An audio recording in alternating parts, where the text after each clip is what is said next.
Bonjour Manuel Bompard. Bonjour. On va parler des nouvelles règles des découvertes bancaires, des tensions de plus en plus vives à gauche, de la nouvelle icône des Insoumis aussi qui se trouve du côté de New York. Mais d'abord, les députés commencent aujourd'hui en séance l'examen du budget de la sécurité sociale. La ministre des Comptes publics, Amélie de Montchalin, a défendu son projet hier soir sur France 2. C'est le plus grand plan de prévention des maladies chroniques, ce budget de la sécurité sociale. C'est le plus grand plan de soutien à la santé mentale. C'est 4500 recrutements dans les EHPAD. C'est aussi un très grand soutien à ce qu'on appelle France Santé, pour que tous les Français aient près de chez eux un médecin qui puisse les accueillir quand il y a une urgence. On va revenir sur ce que met en avant le gouvernement, mais la Cour des comptes tire le signal d'alarme. Le déficit de la Sécu atteindrait 23 milliards d'euros, en hausse de près de 8 milliards. Manuel Bompard, vos députés sont-ils prêts à prendre leurs responsabilités pour sauver le système, à discuter pour trouver un accord ? En fait, prendre nos responsabilités pour sauver le système, ça peut vouloir dire tout et son contraire. Madame Montchalin dit le budget de la sécurité sociale c'est ci, c'est ça. Moi je vous dis que le budget de la sécurité sociale qu'elle propose, c'est aussi celui qui fait 7 milliards d'euros d'économies dans les dépenses de santé. C'est aussi celui qui prévoit par exemple le doublement des franchises médicales. La franchise médicale, c'est ce qui est à votre charge quand vous allez acheter des médicaments ou quand vous avez une consultation médicale. Mais le reste à charge est plus bas en France que dans les autres pays, dit Amélie de Montchalin, et 18 millions de Français en sont exonérés. Mais si vous voulez défendre cette mesure, mais si vous pensez qu'en France... ce que vous répond le gouvernement. Si vous pensez qu'en France, alors qu'il y a déjà des millions de personnes qui renoncent à l'accès aux soins pour des raisons financières, le fait de doubler les franchises médicales ne va pas avoir de conséquences et d'impact, je pense que vous vous trompez. Est-ce que l'objectif de 17 milliards et demi vous paraît négociable de Mme Montchalin, mais bizarrement, elle n'en a pas parlé. Est-ce que l'objectif de 17,5 milliards vous paraît jouable? Non, mais alors après, ça c'est un deuxième sujet. Je réponds par là même à votre question. Vous dites il y a un problème de déficit de la sécurité sociale, donc il faut y apporter des réponses. Qui va dire l'inverse. Mais ensuite, le problème, c'est quelle réponse vous apportez. Alors, soit vous faites comme le gouvernement, c'est-à-dire que vous allez taper dans les dépenses de santé, vous allez mettre davantage à contribution les gens, vous allez faire reposer cet effort sur celles et ceux qui galèrent déjà beaucoup, par exemple, dans leur accès aux soins, soit vous essayez de comprendre pourquoi on en est arrivé là, et on en est arrivé là parce que si vous ajoutez les exonérations de cotisations sociales qui n'ont pas été compensées par l'État, je rappelle qu'on parle de la sécurité sociale. La sécurité sociale, elle est financée par des cotisations sociales. À plusieurs reprises ces dernières années, l'État, en quelque sorte, supprime du financement de la sécurité sociale, et au lieu de le compenser alors qu'il s'est engagé à le faire, il ne le compense pas. Et aujourd'hui, on nous dit, oui, il y a des trous dans le financement de la sécurité sociale, donc comment on va faire? C'est 28 milliards entre les contournements d'exonérations de cotisations sociales et les exonérations de cotisations sociales qui ne sont pas compensées, c'est 28 milliards par an. Donc il y a largement de quoi financer le déficit dont vous êtes en train de parler. Mais vous êtes en train de nous dire que vous voterez pas ce budget, malgré toutes les mesures qu'a mises en avant la ministre des Comptes publics, le plus grand plan de soutien à la santé mentale, par exemple, malgré la suspension de la réforme des retraites. Alors, rien ne trouve grâce à vos yeux. Mais madame, vous êtes prêt à rejeter même les mesures qui iraient dans le bon sens pour vos électeurs? Mais non, mais s'il y a des mesures qui vont dans le bon sens pour mes électeurs, je les rejette pas, c'est pas le sujet. La question, c'est de savoir est-ce que le budget de la sécurité sociale dans sa globalité, avec les mesures, j'en ai donné que quelques-unes, je pourrais en donner d'autres. Il y a des économies qui sont faites, par exemple, sur les personnes qui sont atteintes de maladies chroniques dans le budget de la sécurité sociale. Je trouve ça particulièrement indigne. On a parlé avec la ministre de la Santé la semaine des économies sur ce sujet. Il y a des mesures, par exemple, pour réduire la prime d'activité pour les personnes qui sont en situation de handicap. Donc je vous confirme que moi, mon objectif, c'est de battre ce budget de la sécurité sociale. Quant à la question... Votre objectif, c'est aussi de réduire le déficit de 29 milliards. Mais moi, mon objectif, c'est de faire en sorte de dégager les recettes à la sécurité sociale pour réduire le problème que ont créé les gouvernements précédents, c'est-à-dire de réduire le financement de la sécurité sociale, pour que vous puissiez aujourd'hui m'interroger sur ce plateau en me disant vous voyez, il y a un déficit de la sécurité sociale, donc il faut que ça soit les gens qui payent. Donc je suis pour réduire ce déficit, mais je suis pour le faire par le rétablissement des recettes qui ont été supprimées ces dernières années. Quant à la suspension, madame, franchement, moi je sais lire quand même.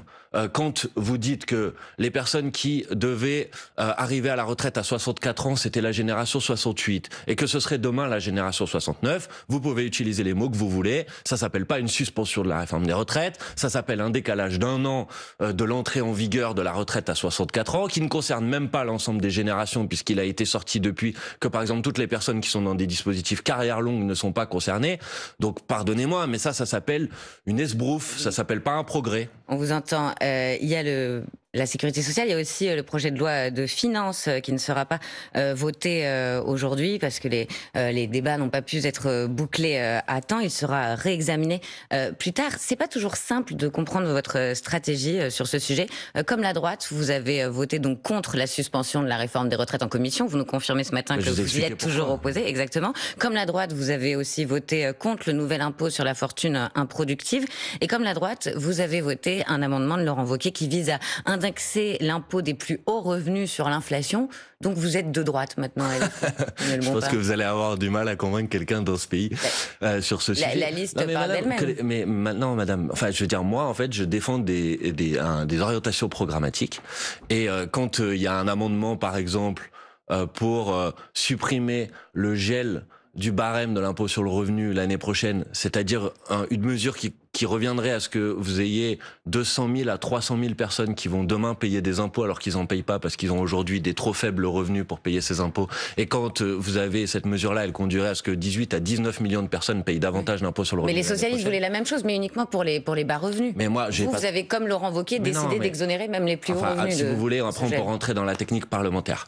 Nous avions déposé un pédagogue, si possible. On peut y aller, mais il faut être pédagogue parce que les gens ont du mal à comprendre. Donc on va pas rentrer trop dans le détail. Mais moi, je suis très content que nous ayons obtenu et réussi à battre dans le budget une mesure qui allait peser en particulier sur les personnes qui sont les personnes avec les plus faibles revenus qui allaient payer de l'impôt sur le revenu l'année prochaine. Voilà. Donc moi, mon sujet, c'est pas je vote comme un tel ou comme un tel. Si ça va dans la bonne direction, je le vote et je peux vous faire toute une série si vous voulez. En tout cas, vous votez pas comme les socialistes. Parce que le socialiste vous accuse de voter juste sur certains sujets, je vote comme les socialistes. Mais maintenant, si vous voulez qu'on parle de ce fameux impôt sur la fortune improductive... c'est incroyable, c'était exactement ma question.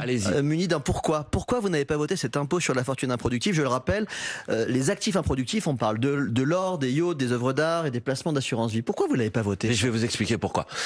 Pour une raison très simple. Dans l'impôt qui existe aujourd'hui, qui s'appelle l'impôt sur la fortune immobilière, il y a un barème progressif. C'est-à-dire que plus vous avez de l'argent et plus vous allez payer d'impôts. Dans ce nouvel impôt qui a été introduit par un vote commun des socialistes, du MoDem et du Rassemblement national, il y a un taux fixe à 1%.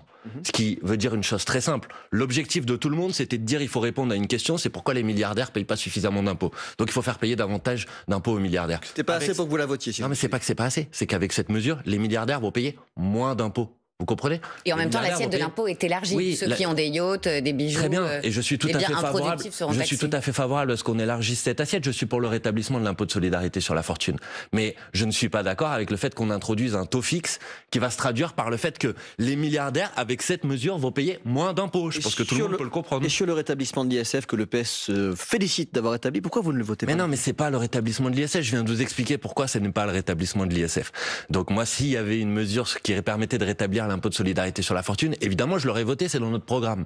Donc je vote, les choses qui correspondent à mon programme. Et on a trouvé quelque chose, que vous avez un taux fixe avec un seuil d'entrée dans l'impôt plus faible qu'avant. C'est une mesure qui va se traduire par une baisse d'impôts sur les plus riches. On vous entend, même si le PS dit que ça rapporterait 2 milliards de plus que l'impôt sur la fortune ministre dit au mieux 500 millions en n'étant pas tout à fait sûr de son chiffrage. C'est toujours un peu plus. Il y a une mesure que vous avez votée, c'est une nouvelle taxe sur les multinationales. Elle vise à faire en sorte que ces multinationales qui ont des activités en France payent l'impôt en France. Oui. Elle est censée rapporter 26 milliards d'euros. Écoutez ce qu'en disait hier Philippe Aghion, prix Nobel d'économie à votre place. Les Suédois, les Danois, les pays les plus redistributifs ne le font pas parce qu'ils sont responsables. Parce que le problème, c'est que si vous taxez trop, si vous mettez des taux prohibitifs en France seulement, vous allez avoir des revenus fiscaux qui vont baisser parce que ou les gens vont partir ailleurs ou ils ne feront plus. C'est ce qu'on appelle la courbe de l'affaire. Trop d'impôts tue l'impôt. Voilà, donc pour résumer, les investisseurs partiront et les recettes vont baisser, dit le prix Nobel d'économie. Mais c'est vous qui avez raison, Manuel Bompard. Mais d'abord, pardon, mais je me permets de vous dire que vous savez, l'économie, c'est pas une science exacte. Il y a différentes orientations économiques. Il y a des prix Nobel d'économie, par exemple, qui sont pour la taxe Zuckman. Il y en avait 7. Et puis il y a des prix Nobel d'économie qui sont contre. Comme Philippe et il y a un débat. Philippe Aghion qui était contre. Et donc si Monsieur Aghion veut débattre, on peut débattre. Mais c'est pas parce qu'il a eu le prix Nobel d'économie que c'est lui qui a raison sur tout. Je vous rappelle qu'il a été l'inspirateur économique d'Emmanuel Macron, qui nous a quand même amené dans un fiasco d'un point de vue économique. Donc vous voyez, on peut débattre. Il a inspiré la suppression de l'ISF par exemple, et la flat tax, mais il a pris sa distance après. Voilà, mais donc je suis pas sûr que ça a été par exemple des mesures de très grand intérêt. Mais bref, Maintenant, vous m'interrogez sur ce sujet. Je voudrais quand même préciser quelque chose. Il ne s'agit pas de dire on va augmenter les impôts. Il s'agit de dire on va créer les conditions pour faire en sorte que les multinationales payent l'impôt qu'elles doivent payer en France. Pourquoi ? Parce que tout le monde sait aujourd'hui qu'il y a une pratique qui s'appelle, pardon du terme un peu technique, les prix de transfert, c'est-à-dire vous créez de l'activité économique en France, mais plutôt que d'être imposé sur les bénéfices que vous avez réalisés en France, vous évadez ces bénéfices dans des paradis fiscaux. Cette mesure, elle permet juste de faire en sorte une chose très simple, c'est que le bénéfice payé en France correspond au chiffre d'affaires que vous avez réalisé en France. C'est-à-dire c'est une mesure pour lutter contre le contournement de l'impôt. Donc en fait, tout le monde devrait être d'accord avec cette mesure. Vous pouvez pas accepter l'idée que les multinationales payent pas l'impôt en France alors que votre boulanger, votre PME, elle paye son impôt en France. Ça a l'air magique. Qu'est-ce que vous répondez au ministre de l'économie ? C'est pas magique, c'est une mesure avec un peu de courage politique. Qu'est-ce que vous répondez au ministre de l'économie Roland Lescure qui dénonce une taxe qui va à l'encontre, on va rester simple, mais vous savez il y a des conventions fiscales signées par la France et donc il dit que la France a signé tellement de conventions fiscales avec le monde entier que cela impliquerait de devoir rembourser les recettes prélevées. Est-ce que vous pouvez faire, vous, abstraction de cela ? Mais non, mais c'est pas abstraction, mais ce qu'il dit est faux. C'est une mesure qui serait dans la loi française. Je vais vous expliquer de manière très simple comment vous faites. Vous regardez la proportion du chiffre d'affaires réalisé donc, le ministre de l'économie par rapport à l'échelle mondiale et vous faites en sorte d'imposer sur le bénéfice au même niveau, c'est-à-dire avec la même proportion par rapport au bénéfice déclaré à l'échelle mondiale. C'est très simple à faire. Mais attendez, monsieur Lescure, dès qu'il y a une mesure qui ne lui convient pas, je suis débat avec lui depuis 2 semaines il est sur les bancs de l'Assemblée nationale, dès qu'il y a une mesure qui lui convient pas, il nous dit c'est pas possible. Alors c'est pas possible de faire en sorte qu'il n'y ait pas de fraude et d'évasion fiscale, c'est pas possible d'empêcher l'optimisation fiscale, c'est pas possible. C'est arrivé que la France doive rembourser certaines mesures, c'était arrivé avec la taxe sur les dividendes en début du mandat de François Hollande qu'il avait fallu rembourser. Aujourd'hui, Roland Lescure dit on s'expose à ça. Madame Lambray, pardon, il faut être précis.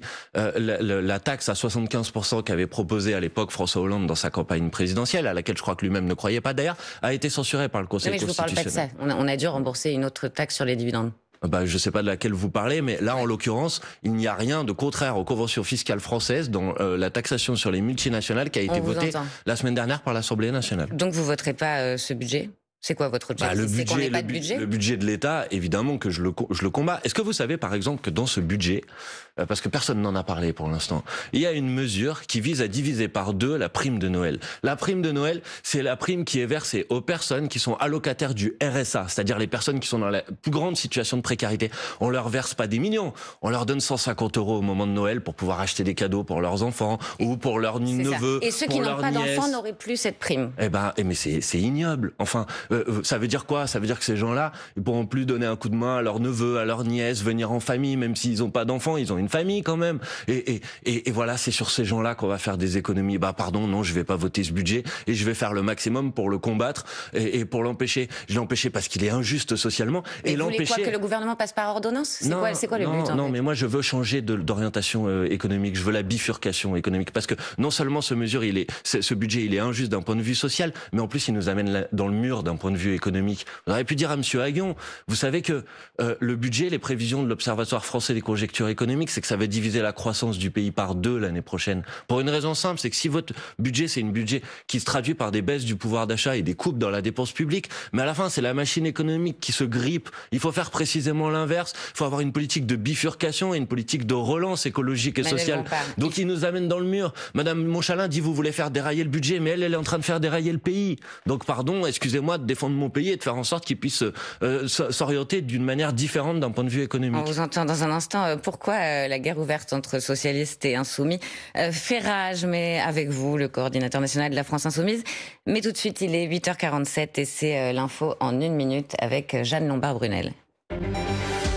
Chine-France a pris des mesures à la hauteur de la gravité de la situation et collaborera à 100% avec la justice. C'est ce qu'assure ce matin le porte-parole de la plateforme chinoise. Des vendeurs ont utilisé le site pour vendre des poupées sexuelles ressemblant à des enfants. La justice française a annoncé enquêter sur Chine, mais sur d'autres sites chinois également. AliExpress, Temu et Wish, le BHV, magasin parisien où doit s'installer Chine demain, dit vouloir continuer sa collaboration avec la marque. Les partenaires sociaux ont rendez-vous avec le ministre ministre du Travail ce matin. Une réunion pour tenter de trouver un compromis sur la réforme des retraites de 2023. Sur France Info, le patron de la Caisse nationale d'assurance vieillesse dit se préparer à tous les scénarios. Il ne faudra pas forcément travailler plus tard, dit-il. L'emploi des seniors reste l'une de ses priorités. Près de 200 postes bientôt supprimés dans l'Allier. L'entreprise de métallurgie Erastil enregistre des mois de baisse d'activité. 240 personnes travaillent actuellement dans l'entreprise. Il va falloir être solide ce soir, très solide. Le PSG reçoit le Bayern Munich pour un match de Ligue des Champions de football. Ce sera dès 21h à suivre sur France Info. Le Bayern a la meilleure attaque d'Europe. 54 buts inscrits par les Bavarois cette saison. France Info. Le 8-30 France Info.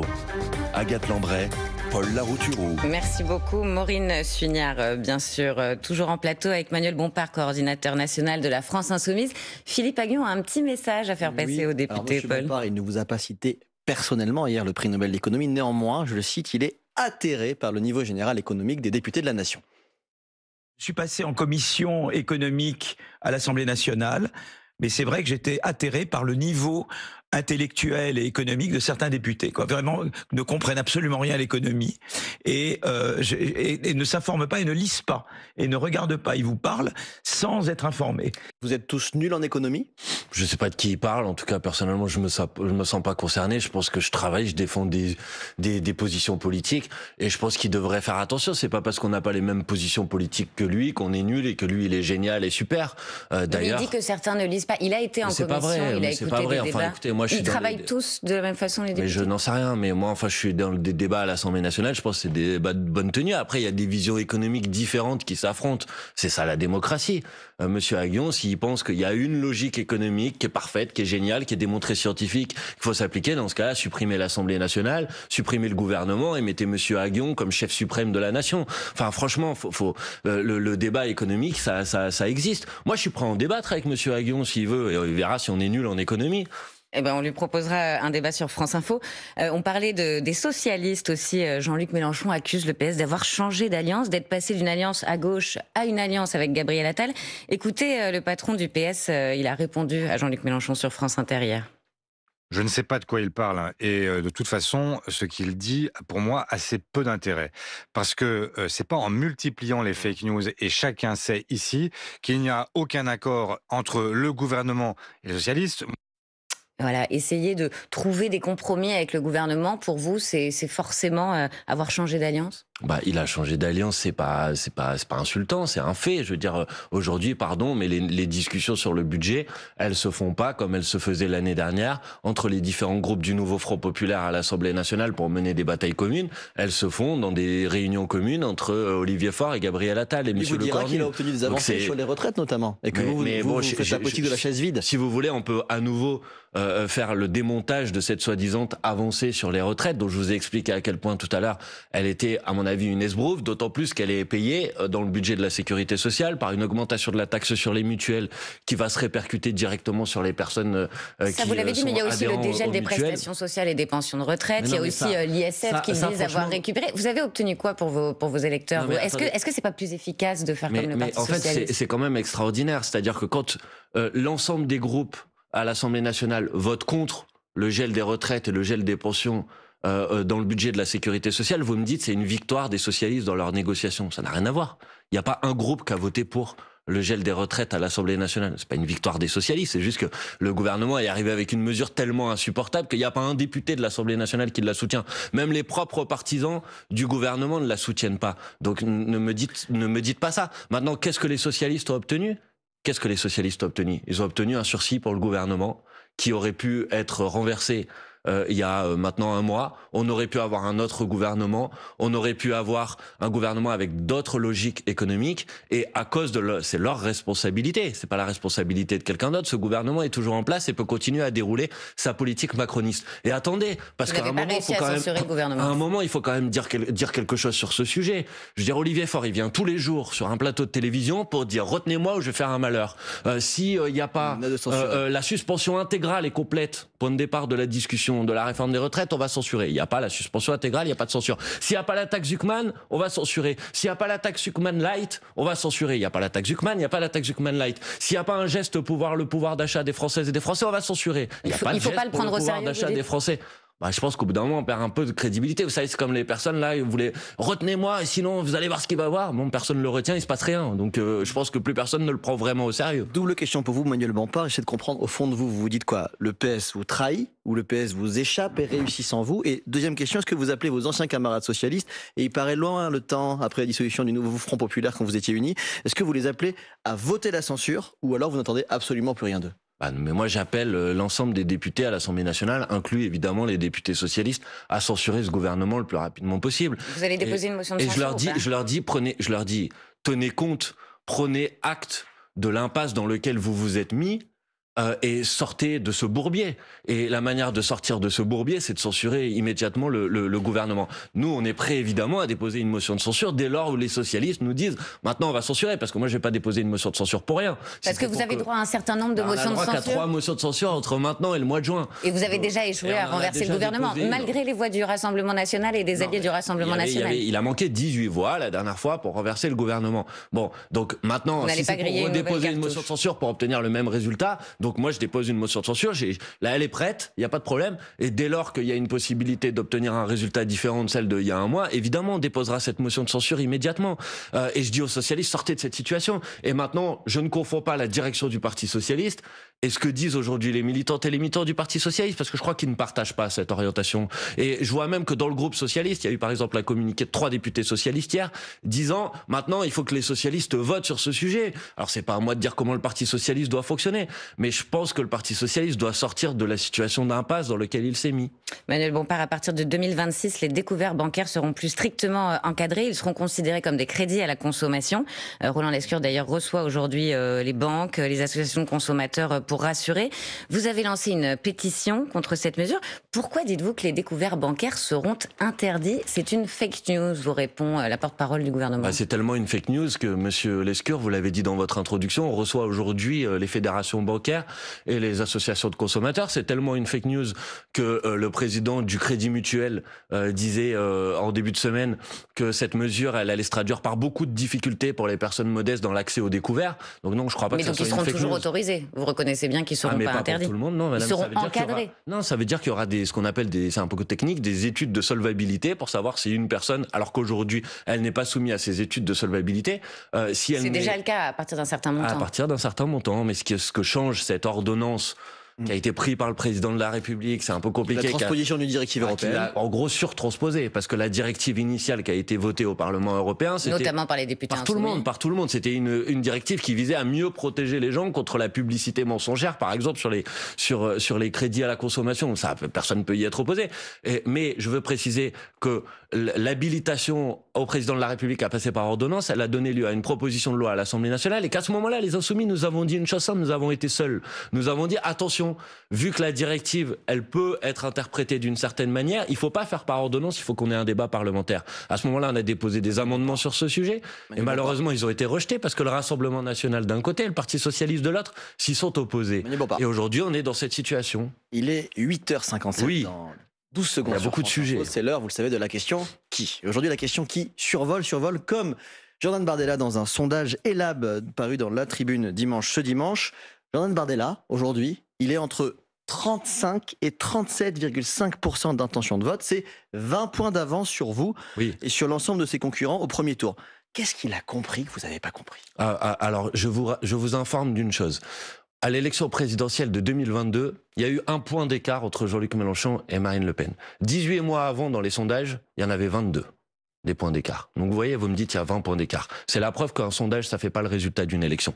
Pour le reste, les électrices et les électeurs, ou celles et ceux qui sont intéressés par les idées de monsieur Bardella, devraient savoir que depuis plusieurs jours à l'Assemblée nationale, à chaque fois qu'il faut mettre à contribution les plus riches pour protéger ensuite les plus pauvres des impacts du budget, le Rassemblement national s'allie avec la Macronie pour voter contre. Par exemple, Hier, quand il... Et parfois pour voter avec vous pour certaines... Par exemple, sur la taxe Zuckman, vendredi, la taxe Zuckman qui vise à faire en sorte que les milliardaires payent enfin le taux d'impôt qu'ils devraient payer, le Rassemblement national s'y est opposé, alors qu'il y a quelques mois, il s'abstenait sur ce sujet. Ça dit quand même à quel point le Rassemblement national est devenu le syndicat des très très riches, et ça dit aussi comment il peut changer de programme au bout de 3 mois ou au bout de 6 mois, et à quel point il ne faut pas lui faire confiance. Et juste, il y a un petit frémissement à la hausse de la France insoumise. Vous comptez sur la faiblesse du ticket d'entrée pour accéder au second tour ?